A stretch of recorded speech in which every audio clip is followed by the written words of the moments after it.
కేంద్ర హోంశాఖ సహాయ మంత్రి బండి సంజయ్ కుమార్ను ఢిల్లీలో కరీంనగర్ అసెంబ్లీ నియోజకవర్గ BJP incharge Dubala Srinivas, BJP నాయకులు శివానంద్, మిట్టపల్లి ప్రవీణ్లు మర్యాదపూర్వకంగా కలిశారు. హోంశాఖ సహాయ మంత్రిగా బాధ్యతలు చేపట్టిన బండి సంజయ్ని న్యూఢిల్లీ నార్త్ బ్లాక్లోని హోంమంత్రి కార్యాలయంలో కలిసి బండికి ఆత్మీయ సత్కారం చేసి శుభాకాంక్షలు తెలిపారు.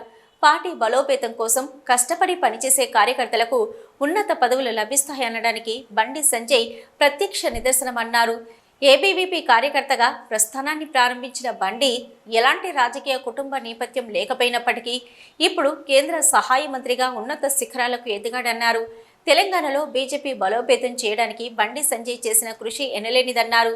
బీజేపీ శ్రేణులకు బండి సంజయ్ స్ఫూర్తి అని, బండి చూపిన బాటలోనే ముందుకు సాగి రాబోయే స్థానిక సంస్థల ఎన్నికల్లో సత్తాను చాటి కాషాయ పతాకాన్ని ఎగరవేస్తామన్నారు.